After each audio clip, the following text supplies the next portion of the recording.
Para falarmos mais sobre a ata do Copom, a gente recebe agora Milena Landgarf, que é CIO de Estratégia Macro da Jubarte Capital. Que prazer tê-la por aqui, minha cara. É um documento que ajuda a ficar menos confusa a trajetória da Selic por aqui ou ainda há muitas lacunas em aberto? Bom dia, Gabriel. Bom, a ata do Copom, ela trouxe sim trouxe um entendimento melhor sobre o que aconteceu na decisão do Copom da semana passada, mas ainda ficaram algumas dúvidas em aberto, mas eu acho que é importante a gente também contextualizar por que que existia tanta expectativa em relação a essa ata que foi divulgada hoje, às 8 da manhã, né? Então, na semana passada, como vocês já falaram, o Copom decidiu por cortar os juros de 14,5 para 14,25. Essa era a expectativa do mercado, mas no comunicado trouxe uma indicação muito confusa sobre a justificativa dessa decisão de corte de 25 pontos e principalmente sobre quais seriam os próximos passos do Copom. E também ficou uma dúvida em relação ao compromisso do Copom, do Banco Central, em relação à meta de inflação de 3%, né? E por que ficou toda essa dúvida? A gente viu uma mudança de cenário muito importante de fevereiro para cá, né? Obviamente, aqui eu posso mencionar 3 fatores. O primeiro é o mais óbvio de todos, que é a guerra com o Irã. Teve um choque nos preços de energia, onde ocasionou um aumento na inflação e aumento na projeção da inflação. O segundo fator é um fenômeno climático, que é o Ninho, que causa um aumento na expectativa dos preços dos alimentos. E, por último, é importante mencionar também que o governo ele lançou uma série de medidas de impulso fiscal com o objetivo de trazer maior impulso para a atividade, para o consumo, que também acabam pressionando a inflação. Então, nesse momento, é muito importante entender como que o Banco Central está vendo esse cenário, essa mudança nesse cenário, e qual é o espaço que ele enxerga para cortes adicionais de juros nesse contexto de expectativas de juros desancoradas, né?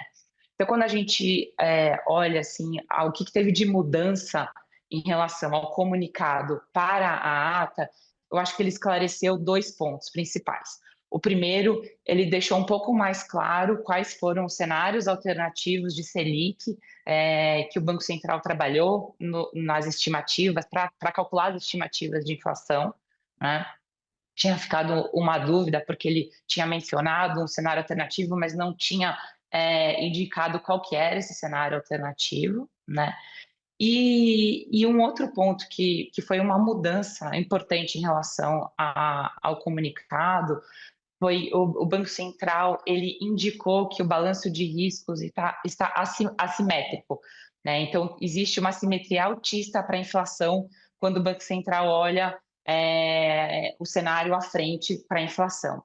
Essa mudança ela foi muito importante, porque essa confusão toda da comunicação, existiu um questionamento no mercado em relação a qual é o compromisso real do Banco Central com a meta de inflação de 3%, dado que a projeção no horizonte relevante dele estava indicando 3,7%.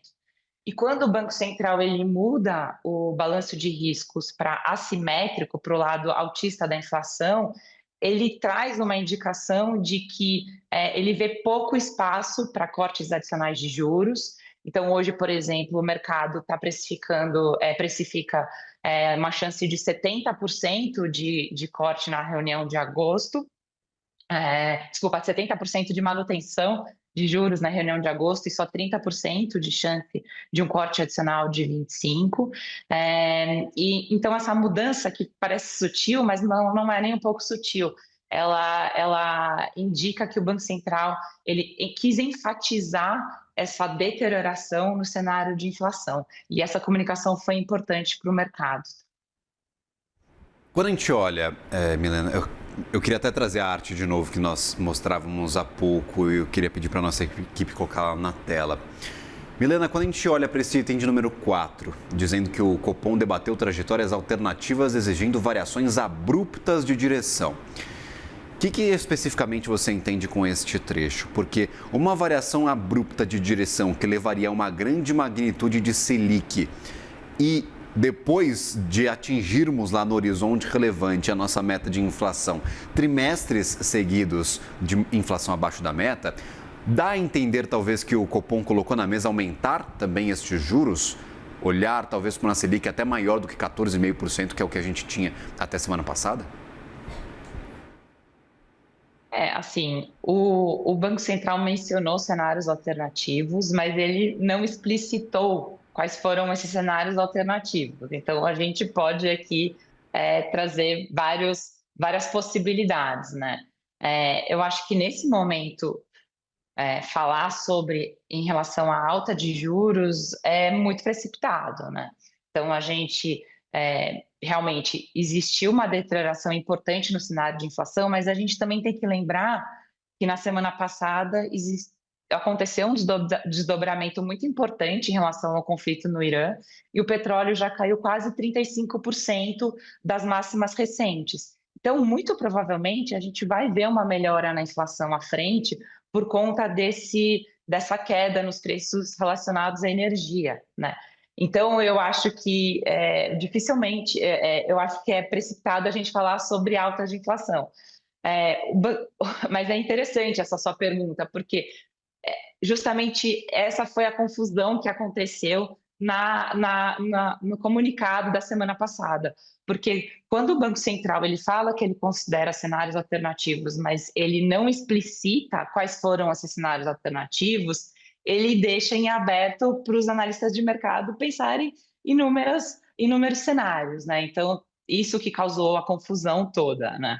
Mas eu não acho, não. Eu acho que os cenários alternativos que o Banco Central trabalhou foram cenários de manutenção da taxa Selic por um período prolongado, provavelmente foi esse cenário que ele trabalhou, tá?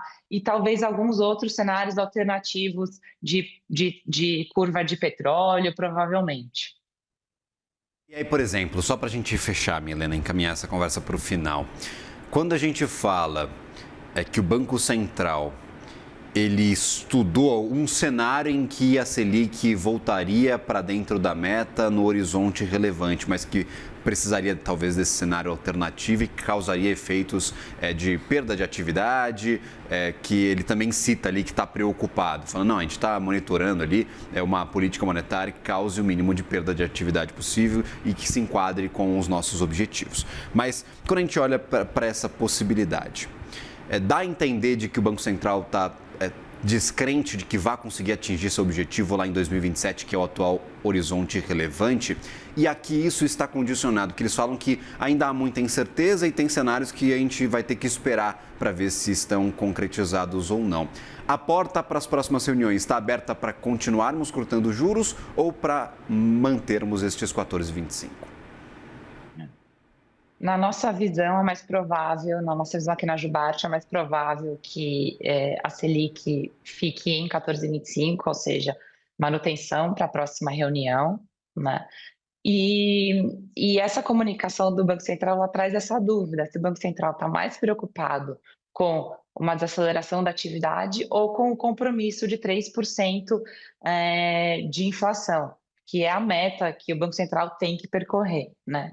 Então, mas assim, eu acho que toda essa confusão é por conta dessa incerteza do cenário. Então, choque do petróleo, a guerra, todos esses fatores que eu já falei, que eu mencionei anteriormente, né, que aumentaram essa projeção da inflação, mas o Banco Central ele tem que continuar com esse compromisso com a meta de inflação, para que as expectativas de inflação elas fiquem ancoradas e que facilite esse processo de queda da inflação em relação à meta de 3%.